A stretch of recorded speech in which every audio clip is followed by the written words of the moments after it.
ओम नमः शिवाय। ओम नमः शिवाय। शिव हरि बच्चों, राधे राधे राधे राधे। श्रीमद् भागवत सार की जय। श्रीमद् भागवत सार में 968 पति को परमात्मा के पास और सत्संग में ले जाए वह सच्ची पत्नी है। 969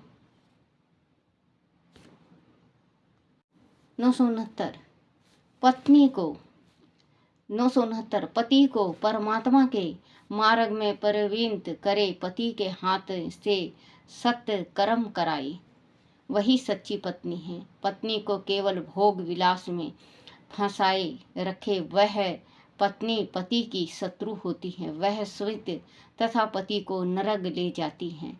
बच्चों, अगर पत्नी जो भी हो, जैसे पति शराब पिए, मीट माट खाए और जैसे कि गलत चलता हो, अगर स्त्री है उसकी, तो स्त्री उसको सही मार्ग में ला सकती है। अगर बच्चों ये नहीं कि उसका पति गलत चल रहा है तो उसको छोड़ दो, उसको समझाओ, उसको हरेक ऊपर नीचे से समझाओ। अगर माने तो ठीक है, नहीं माने तो देखो बच्चों, आप अपना फर्ज निभा दिए हो। परमात्मा भी देख रहा है कि जीव जान से कोशिश की लेकिन इसका पति नहीं माना। कोई कोई हट्टी होता है पति, कोई कोई इतना हट्टी होता है जिस काम के वास्ते अगर स्त्री कहेगी कि नहीं करना है, वो काम वो आदमी करके दिखाएगा, उसको जलाएगा। बच्चों, एक बात मैं आज पूछती हूँ, जिसने अपना संसार बिल्कुल जो संसार को त्याग गया ये आपके वजह से, और आज आप उसको त्याग के दूसरी के साथ हो। आप बच्चों ये मत सोचना कि आज थोड़े से सुख के कारण अपनी ब्याहता को त्याग दिए हो। आप घोर से भी घोर नरक में जाओगे, क्योंकि जो स्त्री होती हैं हमारे घर की इज्जत और शान और पगड़ी होती हैं। अगर आप अपनी स्त्री को भरे सेज पे छोड़ के दूसरी स्त्री के साथ संभोग कर रहे हो तो आप कीड़े के कुंड में जाओगे। ये गांठ बना लेना, चाहे किसी भी ग्रंथ में आप पढ़ लेना। स्त्री का तड़प इतना ज़्यादा होता है कि स्वर्ग जाते जाते भी वो नरक में नीचे आके गिर जाता है, और स्त्री चाहे तो उसे स्वर्ग में पहुंचा सकती है। तो अपनी स्त्री कहती है उसकी बात मानो और आप अपनी बात मनवाओ। ये नहीं है कि स्त्री है तो एक पुतला आ गई हमारे घर सिर्फ भूख मिटाने के वास्ते। औरत अपनी ब्याहता भूख मिटाने की चीज़ नहीं होती है। अपनी स्त्री दुख सुख की साथी होती है। अगर आप ही ऐसे त्याग दोगे तो संसार में उसका कौन है। माँ को छोड़ आई, बाप को छोड़ आई, भाई सहेली सखी सबको छोड़ के आप बिना माँ बाप जैसे बांध देते हैं, आंख बंद करके विश्वास अंधविश्वास लिए वो आपके पास आती हैं। जिस स्त्री की तकदीर तेज है उसका पति खूब प्यार करता है, उसके सास ससुर खूब प्यार करते हैं, वो धन धन मनाती है, उसके रोंग रोंग आशीर्वाद देता है, उस घर को फूलो फलो। परमात्मा भी कहता है कि फूलते और फलते रहेगा ये गृहस्थी, कभी नहीं मुरझाएगा। जिस गृहस्थी में स्त्री सुखी है और जिस गृहस्थी में अगर स्त्री दुखी है, उस गृहस्थी में टोटा, बच्चों का हानि, खुद का हानि, बीमारी, टीबी, कैंसर, दमा, ऐसे ऐसे रोग पनपता है उस घर में जिस घर की स्त्री तड़पती हैं। और अगर सास ससुर की गलती हो तो अधम में ही वो पूरे हो जाते हैं, अपनी उम्र नहीं लेती। तो बच्चों, आप ज़रूर अपनी स्त्री की माना करो। और आप अपनी औरत का, अगर आपकी औरत नहीं कुछ गलत कर रही है और नहीं मान रही तो आप प्यार से समझाओ। आप उसके माँ बाप से कह के समझाओ। आप अपनी माँ से प्यार से कहो कि माँ प्यार से समझाओ। क्योंकि आपका नहीं सुनेगी, सास का सुनेगी, माँ का सुनेगी, बाप का सुनेगी, ससुर का सुनेगी, देवर का सुने, किसी का तो सुनेगी, किसी का तो वो सुनेगी और सुनेगी। स्त्री का मन दरिया होता है, आज नहीं तो कल जरूर सुनेगी। लेकिन आप वो अगर अपने फर्ज से घट रही है तो वो नरक में जाएगी। ये मत सोचना कि आप ही के वास्ते हैं। अगर स्त्री पति का जो अरमान से जो पति के वास्ते जो लेके आई है वो दूसरे को अगर सौंप रही है, अपना तन अगर दूसरे को सौंप रही है, तो वो अगले जन्म में बाल विधवा भी होगी और नरक के कुंड में भी पड़ेगी और वो बांझ रहेगी, उसको संतान नहीं होगा, नरक में जाएगी। तो उसके स्थान में कीड़ा लगाया जाएगा। दूध के वास्ते जो बच्चे दूध पीते हैं, कीड़े चिपकाए जाएंगे उसके स्थान में। इतना इतना बड़ा पाप होता है जो अगर पति को धोखा दे या पत्नी को धोखा दे। तो बच्चों, तो आप इसमें भी लिखा है कि अगर पति को सही मार्ग पे स्त्री लाती है तो वो पत्नी है, नहीं तो वो डायन है, चंडालन के समान है। पति को परमात्मा के मार्ग में प्रवृत्त करे, पत्नी के हाथ से सत्कर्म कराए, वही सच्ची पत्नी है। पति को केवल भोग विलास में फंसाए रखे। जैसे भोग विलास में कि वो मैं कही हूँ कि औरत एक भोग के वास्ते नहीं होती है कि हमारा बस एक ही इच्छा पूर्ण करे जाए और कुछ नहीं। स्त्री होती हैं, दुर्गा होती है, काली होती है, माँ भवानी होती है, माँ लक्ष्मी होती है। पत्नी पति की शत्रु होती है, वैश्वित तथा पति को नरक ले जाती है, खुद भी जाती हैं और अपने पति को भी नरक ले जाती हैं। 970 पूज्य और पूजक न हो तब तक आनंद नहीं आता। वह देत होने का प्रथम सोमान है। 971 अन्न का कभी अनादर मत करो, भिखारी को भी झूठा भोजन मत दो। 972 सहारा लेना हो तो ईश्वर का लो, दूसरे किसी का नहीं। सही कहा है, अगर सहारा लो तो परमात्मा का लो, दूसरे का नहीं लेना चाहिए। अगर आप परमात्मा से कहते हो, अपना दुख रोते हो, दुख कहते हो, वो तुरंत सुनेंगे। आजकल बेटा बेटी माँ बाप का दुख तकलीफ नहीं सुनते। परमात्मा ना करे कि कोई स्त्री का पति पहले चला जाए या पति की पत्नी पहले चली जाए। बहुत दुख है बच्चों, बहुत दुख है इस संसार में, बहुत दुख है। कोई दुख पूछने वाला नहीं है, कोई भी संसार में दुख नहीं पूछेगा कि कहाँ तकलीफ है। खुद रोएगी, खुद ही दवाई लाएगी, खुद ही खाएगी। क्योंकि जब आप पे बीतती है ना, जब ही पता चलता है। कहते हैं ना, आप बीती बताओ जग बीती क्या। आप बीती जब होती है ना, जब पता चलता है कि हाँ भाई, पति के ना होने पे स्त्री का कदम कदम पे इतना भारी पत्थर होता है, उठा नहीं सकती बच्चों। चाहे उसके आँख में दर्द हो, चाहे सिर में दर्द हो, चाहे पैर में दर्द हो, चाहे कुछ भी हो, रोएगी, गाएगी और खुद चुप हो जाएगी। तो परमात्मा को सहारा ले लो, परमात्मा से कहो कि परमात्मा मेरे साथ रहो। मैं तो परमात्मा से यही अरदास करती हूँ, पूजा करती हूँ। तो हे परमात्मा, मेरी तो बस आँख और गोडे बनाए रखना, अपने शरीर से चलती रहूं और लड़की की शादी करने के बाद, विदा करने के बाद चाहे तुरंत अपने चरणों में ले लेना। मुझे नई जिंदगी जीना, मैं भगवान से प्रार्थना करती हूँ। क्योंकि देखो बच्चों, आज मैं विधवा हूँ, मेरी गुड़िया 17 साल की है, 12वीं में पढ़ रही है, आगे पढ़ने की सोच रही है। आप ये बताओ कि मुझे विधवा पेंशन मिलता है 3,000। अब मैं पढ़ाऊँ या खाना खिलाऊँ? आप खुद समझदार हो। जब भी कहते हैं कि दो में से परमात्मा, आदमी है तो आदमी कहीं पे भी गुजारा कर लेता है अपना। स्त्री को बहुत मुश्किल होती है, बहुत ही दुखों का सामना करना पड़ता है।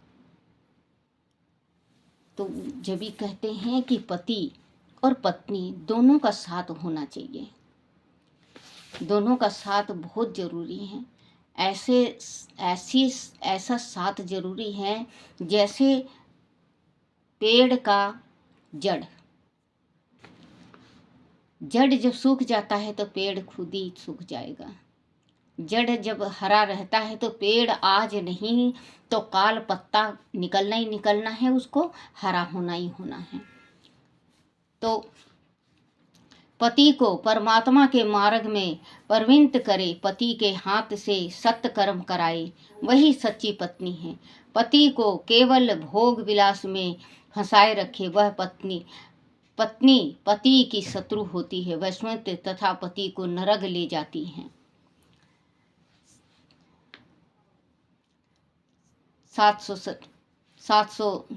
970 पूज और पूज्यक न हो तब तक आनंद नहीं आता, वह आदर्श होने का प्रथम सोपान है।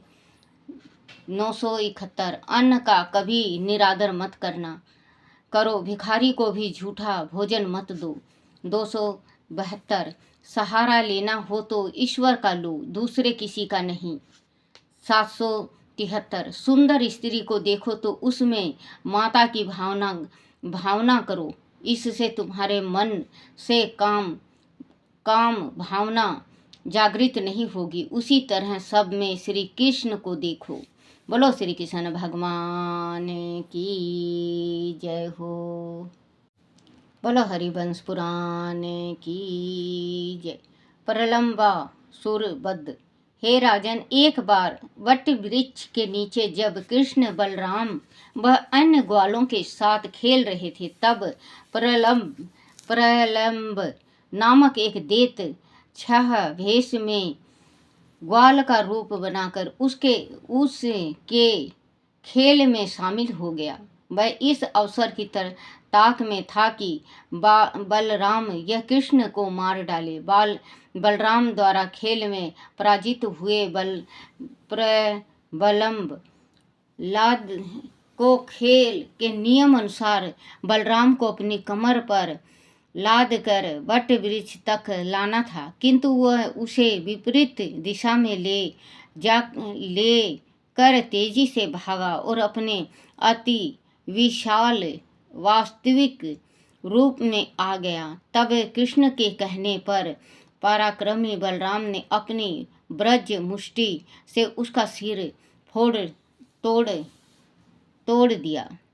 कृष्ण का गोवर्धन धारण कर इंद्र का गर्व चूर करना। हे राजन, श्री कृष्ण ने केवल असुरों को ही नहीं नष्ट कर प्रजा को सुरक्षा व अभय नहीं दिलाया, बल्कि गर्व में अंधे हो गए देवराज इंद्र का भी मान भंग किया। वर्षा ऋतु बीत जाने पर जब समस्त ग्वालें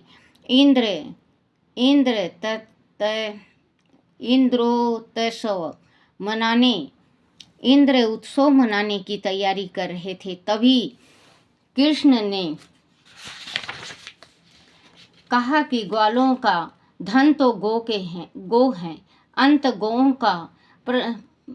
को प्रसन्न करो, गौओं को पूजा करो, इंद्र की नहीं, क्योंकि ब्राह्मण मंत्र यज्ञ आहुतियों द्वारा कहते हैं यह उनका कर्म है, किंतु कृषक हल की नोक द्वारा कृषि यज्ञ करते हैं, यह उनका कर्म है।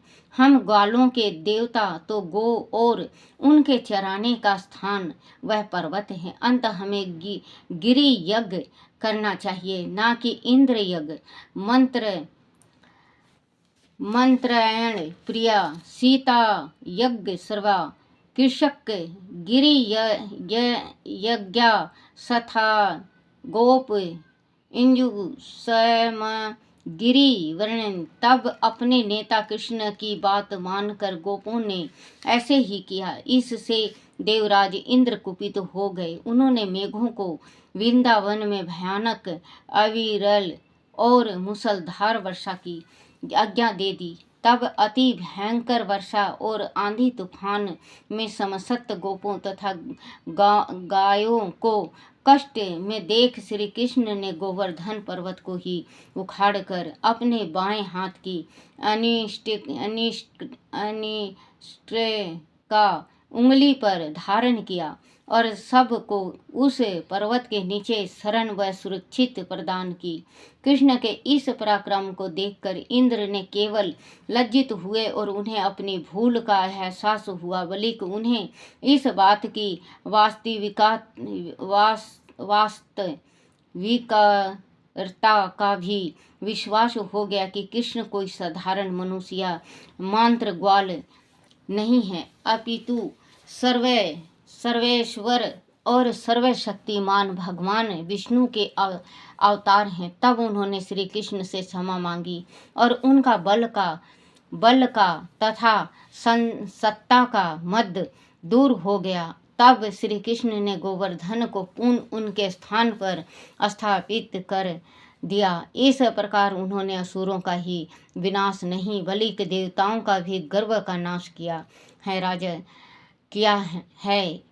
हे राजन, तब कृष्ण के गिरिधारी गोवर्धन धारी, गोविंद, गोपाल आदि नाम प्रचलित हुए। इंद्र ने तब कृष्ण से यह भी वचन लिया कि उसके अंश से उसके पुत्र रूप में उत्पन्न हुए अर्जुन का वह सदैव मार्गदर्शन कराएंगे और उसे संरक्षण देंगे। अरिष्टासुर वध वैशंपायन जी ने आगे कहा, ऐसा संध्या को जब कृष्ण खेल रहे थे तब काले रंग, लाल आंखों, एक सींग और भयानक रूप वाला विशालकाय अरिष्ट नामक असुर गौओं को भयभीत करने लगा। तब गोए शरण के लिए कृष्ण के पास आई। वह महान असुर भीष्म गर्जन करता हुआ कृष्ण का वध करने के लिए झपटा, किंतु कृष्ण ने उसे मुंह चीर कर मार डाला और उसका सींग उखाड़कर उसको क्षत विक्षत कर दिया। हे राजन, जहाँ एक ओर श्री कृष्ण भयंकर असुरों का वध कर अपना पराक्रम सिद्ध करते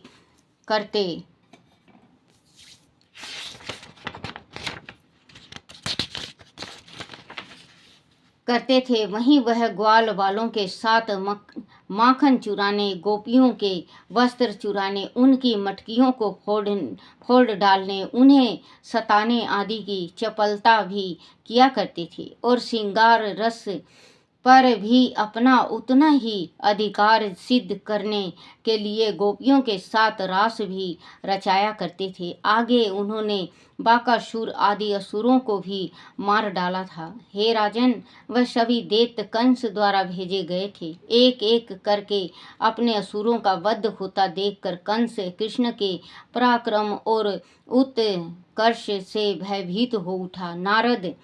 नारद जी द्वारा वह जान चुका था कि नंद के घर में रहने वाला कृष्ण ही वास्तव में देवकी का 8वां पुत्र है। जिस लड़की को उसने देवकी का 8वां गर्भ समझकर पटका था, वह वास्तव में यशोदा की पुत्री थी। अब भी वह कन्या विंध्याचल पर्वत पर निवास करती हैं।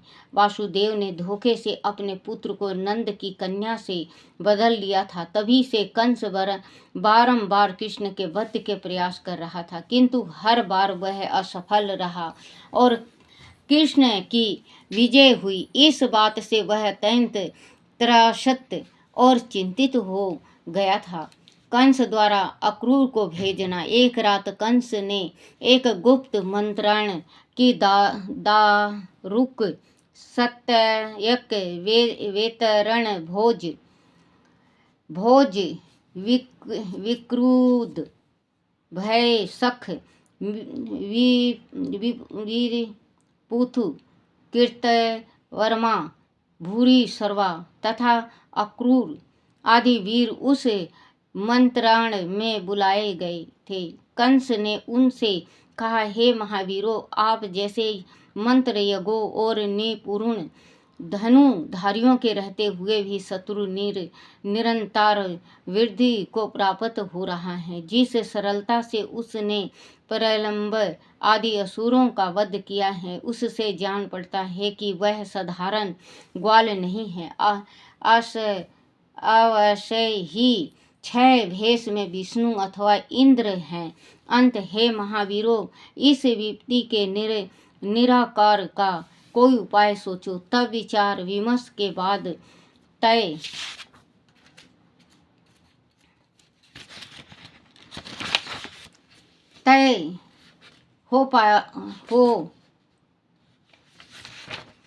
तय पाया गया कि मथुरा में धनुष यज्ञ का आयोजन किया जाए। उस यज्ञ में नंद को भी गोपों के साथ आमंत्रित किया जाए। इस प्रकार बहाने से कृष्ण और बलराम को मथुरा बुला लिया जाए। मथुरा में उन दोनों का वध सरलता से किया जा सकेगा, क्योंकि भूमि पर हाथी शक्तिशाली सिद्ध होता है और मकर उसका सम्मान नहीं कर पाता, किंतु पानी में मगर हाथी को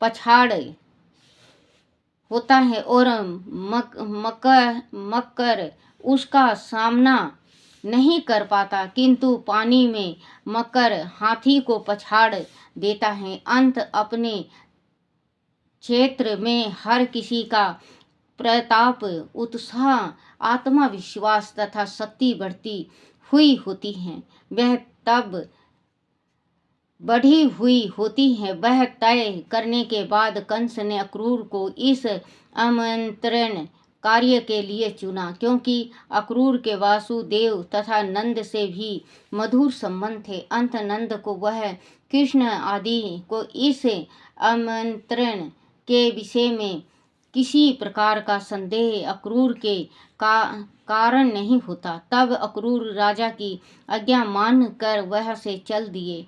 उद्यापि बहुत से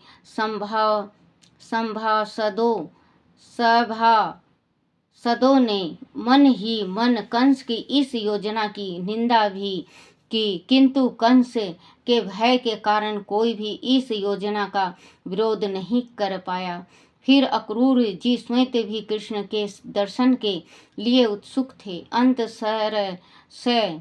सरस ही इस यात्रा के लिए तैयार हो गए। इस प्रकार कृष्ण के रूप में कंस ने अपने काल को बुला भेजा।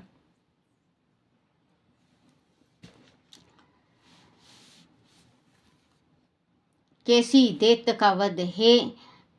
हे श्रेष्ठ नृप, अक्रूर मन के वेग से चलने वाले रथ पर मथुरा से रवाना हो गया। पीछे से कंस ने केसी नाम के महाशक्तिशाली असुर को भेज दिया, जिससे वह मार्ग में ही श्री कृष्ण को मार डाले। केसी ने जाते ही वृंदावन में उत्पात मचाना आरंभ कर दिया। तब वृंदावनवासी आतंकित होकर कृष्ण की शरण में पहुंचे। कृष्ण ने तब केसी को ललकारा, अपने लात तथा मुक्कों से केसी की पिटाई की। केसी भयानक असव के रूप में युद्ध कर रहा था। अवसर मिलते ही उसने कृष्ण का हाथ काट लेना चाहा, किंतु कृष्ण ने अपना वही हाथ केसी के मुख में पूरा अंदर घुसेड़ दिया। उसके समस्त दांत टूट गए और कंठ में घुसे